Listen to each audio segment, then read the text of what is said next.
Olá amigos, fãs de Elvis Presley. Neste primeiro programa de 2019, vamos falar sobre o aniversário do rei, já que Elvis Presley nasceu a 8 de janeiro de 1935. Neste 8 de janeiro de 2019, se vivo fosse, Elvis estaria completando 84 anos de idade.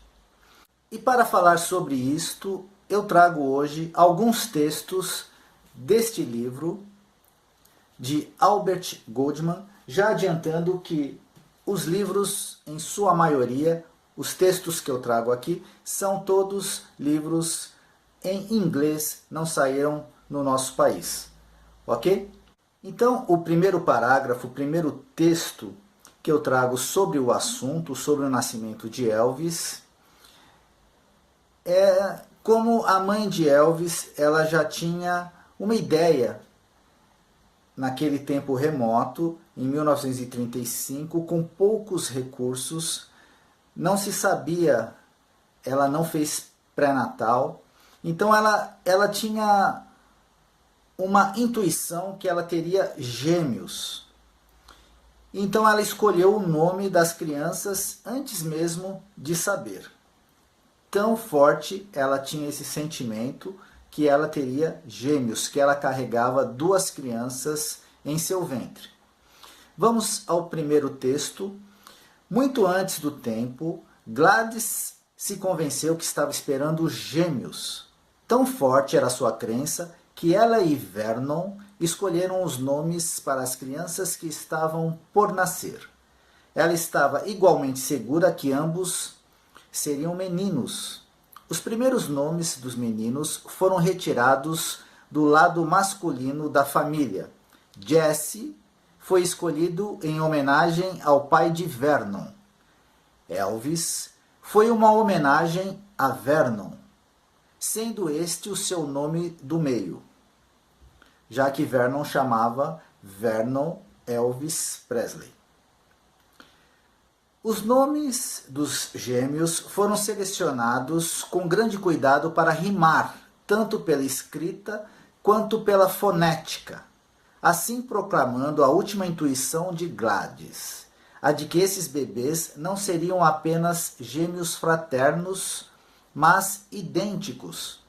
Para atingir o efeito de reflexo que ela buscava, ela distorceu a ortografia dos nomes dos gêmeos. Elvis Aaron foi escrito com um único A e Jesse Garon com um O em vez do costumeiro I.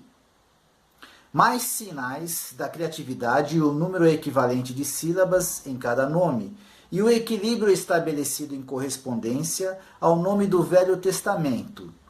Jesse ou Aaron com o antigo nome em inglês, Elvis ou Garo.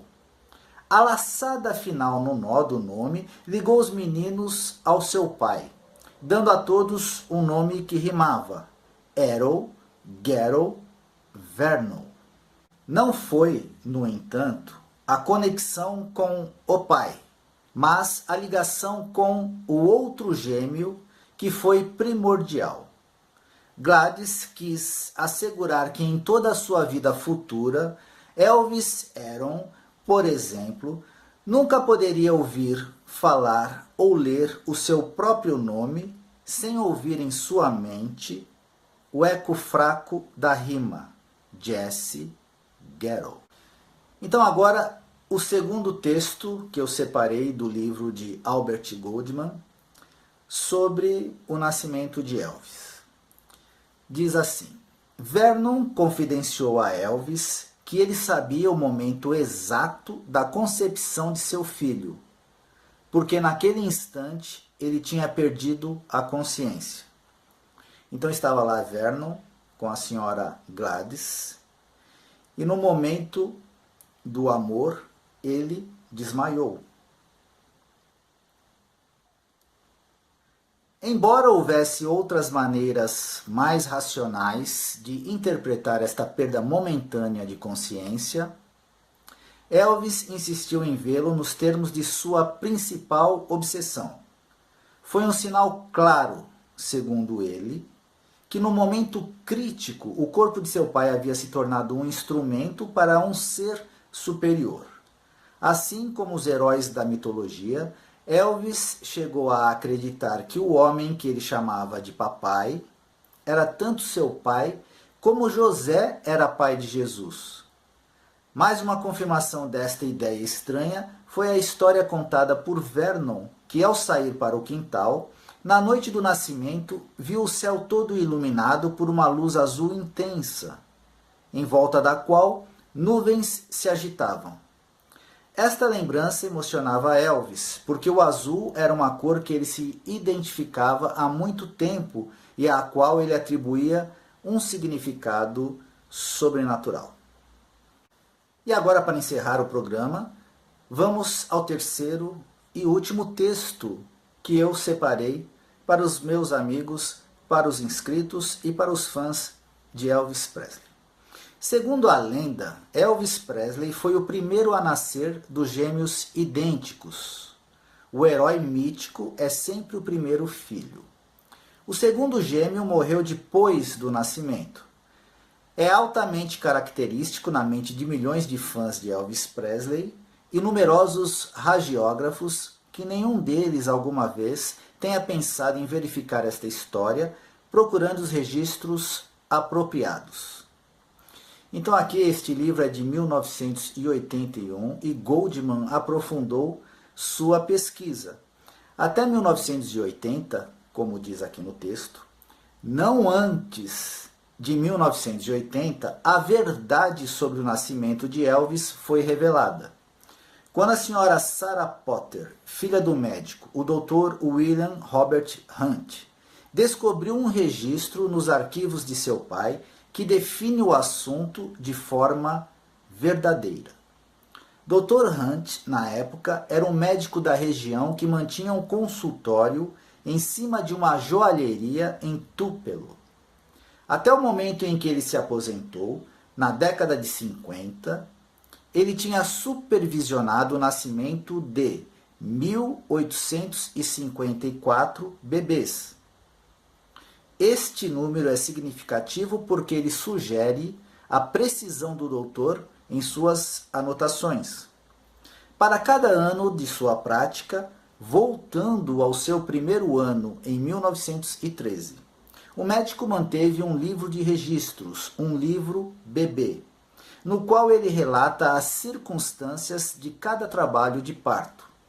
Graças ao livro do bebê de 1935, agora sabemos os fatos básicos do nascimento de Elvis, os fatos de que o próprio Elvis não teve conhecimento ao longo de sua vida.